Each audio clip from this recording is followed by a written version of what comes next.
आपके चरणों में सुबोधय तीर्थ क्षेत्र कमेटी बीना की ओर से बारंबार नमोस्तु नमोस्तु नमोस्तु। चुल्लक जी एलक जी के चरणों में इच्छा में इच्छा में इच्छा।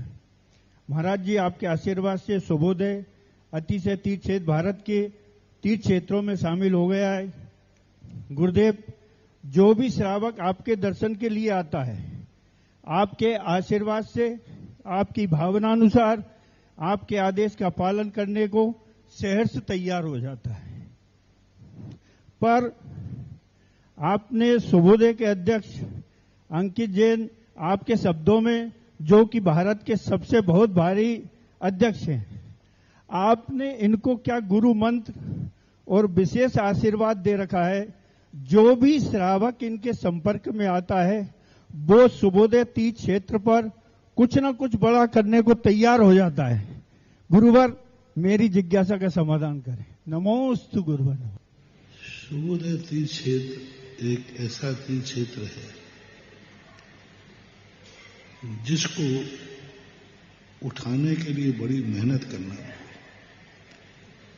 क्योंकि वो ऐसे स्थान पर ऐसे लोगों के बीच में प्रकट हुआ कि जो उनकी सामर्थ्य से बाहर इनकी ताकत थी। तो पहले तो इनको उठाने का प्रयास किया, लेकिन पहले शुरू में बालक को उठाना पड़ता है, बाद में जब वो बड़ा हो जाता है ना, तो स्वयं इज्जत कमाता है। सुबोधय तीर्थ क्षेत्र आज धीरे धीरे वो अपनी अतिशयता बिखेर रहा है। जो जो सुबोधय तीर्थ क्षेत्र से सच्चे मन से जुड़ रहे हैं, उनका अशुभ भी शुभ में बदल रहा है। उसका नाम ही मैंने शुभोदय दिया था। शुभोदय का, हर मूर्ति का एक अलग एनर्जी होती है। कुछ मूर्तियां कुछ करती नहीं हैं, लेकिन जो उनकी शरण में चला जाता है, उनके शुभ का उदय हो जाता है। शुभ का उदय होता है, शुभ का उदय आया तो सब अच्छा हो जाता है। आज सुबोधय तीर्थ क्षेत्र भी बहुत अच्छी एनर्जी के साथ, बड़ी शक्ति के साथ आगे आ रहा है। कुछ दिनों के बाद सुबोधय तीर्थ क्षेत्र अपनी राष्ट्रीय नहीं, अंतरराष्ट्रीय पहचान बनाने वाला है।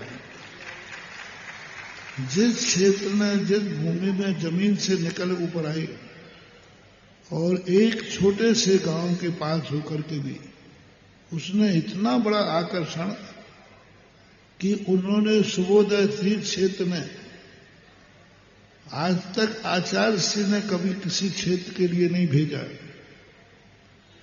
जिसकी जांच करने के लिए पूज्य गुरुदेव ने मेरे लिए भेजा हो स्पेशल कि सुबोधय तीर्थ क्षेत्र को देखो क्या बात है उसमें।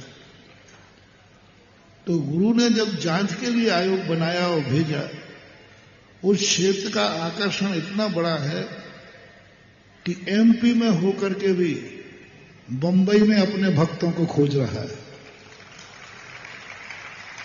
यानी उसने अपना सैटेलाइट घुमा दिया है। सुबोधय के आदिनायक ने अपना सैटेलाइट घुमा दिया है, कहां कहां मेरे भक्त हैं। और घुमाते घुमाते बॉम्बे में सैटेलाइट में एक फोटो आई आदिनाथ के अल्पेश जी, और बस जैसे फोटो आई, अल्पेश जी खुद आकर के सुबोधय तीर्थ क्षेत्र का एक महाविशाल पाषाण युक्त मंदिर बनाने के लिए संकल्प थे। संतशाला साधु यदि इंदौर आ रहे थे, जब बीनागंज आए, यदि बीनागंज की संतशाला पहले होती तो शायद इंदौर का चतुर्मास रास्ते में रुक जाता, वो भी नहीं। और आज देखो कितना, और तुम अंकित बाबू की जहां तक बात कहते हो, मैंने आशीर्वाद दिया नहीं है, इसने अपनी भक्ति से आशीर्वाद लिया है। साधु आशीर्वाद, यही तो दुनिया की भूल है कि साधु और भगवान आशीर्वाद देता है, नहीं देता। भक्त की ताकत होती है कि गुरु से आशीर्वाद ले लेता है, उसका समर्पण। बीनागंज में आने के पहले उसका समर्पण, जब कुम्भराज में था, बीनागंज तो बाद में हुआ, तब से उसका एकांकी समर्पण है। स्वार्थ के कारण नहीं, सुबोधय के कारण नहीं, उसका गुरु के नाते से समर्पण है। कई लोग समर्पण करते हैं, ऐसे लोग भी भक्त हैं। महाराज मेरे अनुकूल चलें तो हम महाराज को भक्त गुरु मान लेंगे। नहीं मानते, पहले महाराज जी ये बता दो, आप हमारे लिए आशीर्वाद दोगे तो मैं गुरु मानूं। हाँ, इंदौर इससे भरा पड़ा है। बहुत सारे लोग रहते हैं, महाराज मेरे अनुसार चलें, मेरी बात माने, मुझे आशीर्वाद दें, जब मैं कहूं तो मेरे यहां आ जाएं, मेरे यहां चतुर्मास करें, और नहीं आए तो ठीक है, महाराज से कटिए। हाँ, ऐसे भक्तों से हमने खूब सारे, अरे दुनिया देख ली मैंने। ऐसे ऐसे भक्त हैं कि यदि मैंने चतुर्मास के लिए श्रीफल चढ़ाया, नहीं आया तो कट्टी। और मैं ऐसे लोगों से सबसे पहले कट्टी करता हूं, क्योंकि मुझे छटनी करने की बहुत आदत है। क्योंकि मैं नहीं चाहता कि मेरे चारों तरफ नकली भक्त घूमकर हमारा दिमाग खराब हो। तो पहले मैं परीक्षा करता हूं कि भक्त ने कहा है कि महाराज जी आपको यहां आना है, तो फिर मैं वहां तो नहीं जाऊंगा। भक्तों की परीक्षा करता हूं, सबसे पहले मैं उपेक्षा करता हूं, पूछते ही नहीं, उनकी तरफ देखता भी नहीं। कमेटी बनेगी तो उनके नाम का आशीर्वाद भी नहीं दूंगा। और सबसे भक्त पहले पीछे घूमता फिरता, कोई नहीं पूछता। उसके बावजूद भी वो मेरा पीछा नहीं छोड़ता, फिर मैं उसको सबसे आगे कर देता हूं। पहले ये देखें तो सही कि महाराज को खोज रहा है कि अपनी इच्छाएं पूरी करा रहा है, अपने अहंकार पूरे करा रहा है। 90% लोग साधु के तवे पर अपनी रोटियां सेकते हैं, कसाई की, मान की। बंधुओं, पहली बात तो मैं अपने तवे पर किसी को रोटियां सेकने नहीं दूंगा, क्योंकि जिस दिन तुमने मेरे तवे की रोटी खा ली, उसी दिन तुम्हारा विनाश है। मैं तो भक्त के तवे की रोटी खाता हूं, मेरा भी कल्याण है और तुम्हारा भी कल्याण है। ये समर्पण इसकी भाषा में है। और इतना अच्छा, जब से एक सबोदय तीर्थ से जुड़ा है, आज सबोदय तीर्थ आशीर्वाद मेरा है, लेकिन आशीर्वाद झेलने वाला चाहिए। या बालक जब से जुड़ा है, सबोदय तीर्थ क्षेत्र में दिन दूने चार चौगुने प्रकाश हो रहा है। इसको देख करके यही आनंद बाबू कह रहे, महाराज जी ये अध्यक्ष है आपका। क्या बोले थे? माने कि अध्यक्ष नहीं, पूरा सबोदय तीर्थ क्षेत्र चला रहा है, इतना बड़ा क्षेत्र चला रहा है। और आज जिसके दरवाजे खड़ा हो जाए तुम मना नहीं कर सकते हो। कहो तो एक दिन आनंद के पास खड़ा कर दूं, बिना उसके जा ही नहीं सकता। और तुम दिए बिना मानोगे नहीं, पक्का है, जबरदस्ती नहीं लेगा, तुम खुद खुशी खुशी दोगे। हरदेव जी ने यही कहा कि महाराज क्षेत्र से तो प्रभावित हुई, सबसे ज्यादा मैं अध्यक्ष से प्रभावित हूं। बहुत लगन से, मैंने निस्वार्थ, कोई स्वार्थ नहीं, कोई लेना देना नहीं, कुम्भराज का है और बीनागंज के क्षेत्र को बना रहा है। आज देख लिए कि ऐसे व्यक्ति को लेके आया, हाउसफुल हो गया है वहां सब पूरा।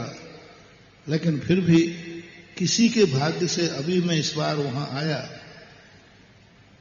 तो एक भाग्य से एक मूर्ति वहां विराजमान होना थी। हमने एक नहीं होगी, पर तो दो जोड़ी होगी। तो बोले महाराज जी अब इतना महंगा मंदिर कौन बनाएगा? मैंने कि देखो, मेरे दिमाग में और मेरे मुंह से निकल गया है तो दुनिया में वो कहीं पैदा हो गया है।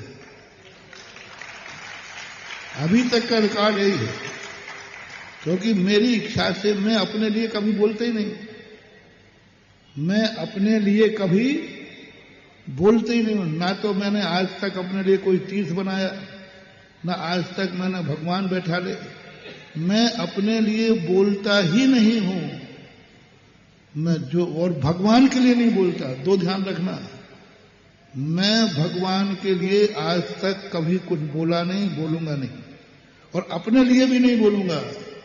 मेरी तो जितनी भी आवाज है वो सारी भक्तों के लिए है। बस मुझे भगवान से कोई लेना देना नहीं है, हमें तो भक्तों से लेना देना है। हमारे भक्तों का कल्याण जिस मार्ग में है वही मार्ग, वही हमारे लिए श्रेष्ठ है। भगवान से मेरा एग्रीमेंट है, मैंने कि भगवान आपके लिए तुम समझो कि मैं आपके लिए मंदिर बना रहा हूं, आपके लिए तीर्थ बना रहा हूं, तो व्यर्थ में तुम मेरे पे विश्वास मत करना, क्योंकि आपके मंदिर बनाने की मेरी कुवत नहीं है, मेरे भक्तों की कुवत नहीं है, इसलिए मैं आपके लिए कोई काम नहीं करूंगा और भक्तों को भी नहीं करने दूंगा। तो फिर क्यों कर रहा है? मैं तो भक्तों के कल्याण के लिए कर रहा हूं, क्योंकि इसके बिना भक्तों का कल्याण नहीं।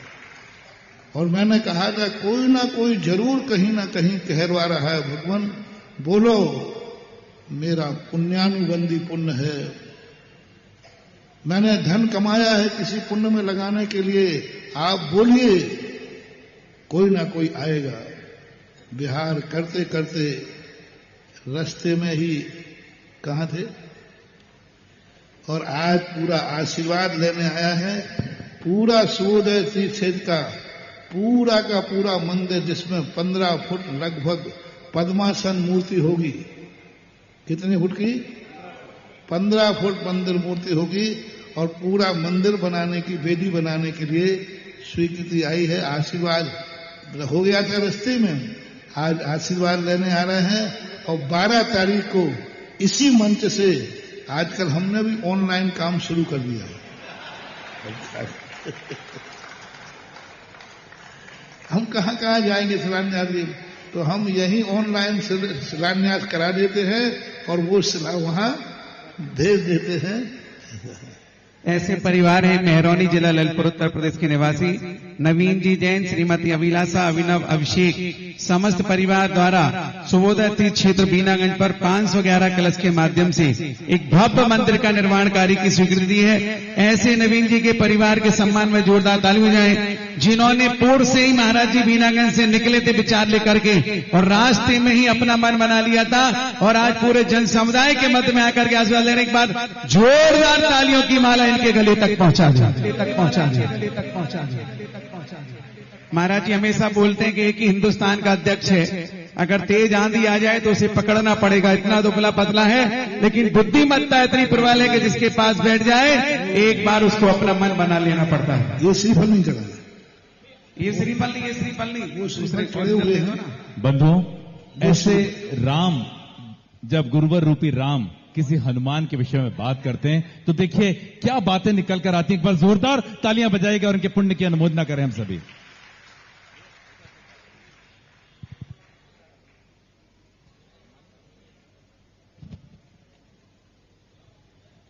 आगे जिज्ञासा को ले लो। एक बार चढ़ा हुआ श्रीफल, चाहे चांदी का हो, चाहे सोने का हो, चाहे सजाया हुआ हो, उसको दोबारा चढ़ाना बहुत बड़ा दोष होता है। ये जो कलर आपने श्रीफल लगे ना, देखने में अच्छे लग रहा है, लेकिन पुण्य तो है ही नहीं उसमें। चलिए, अब हमारे बीच में गौरव जैन हैं, जो कि सुचेतन सागर जी महाराज के परिवार से हैं। वे गुरुवर के श्री चरणों में अपनी जिज्ञासा निवेदित करेंगे और उसके बाद में तैयार रहेंगे श्री वास्तुविद देवेंद्र सिंघई, जो कि हमारे बीच में उपस्थित हैं। वे आएंगे और उसके बाद में वे निवेदित करेंगे अपनी जिज्ञासा।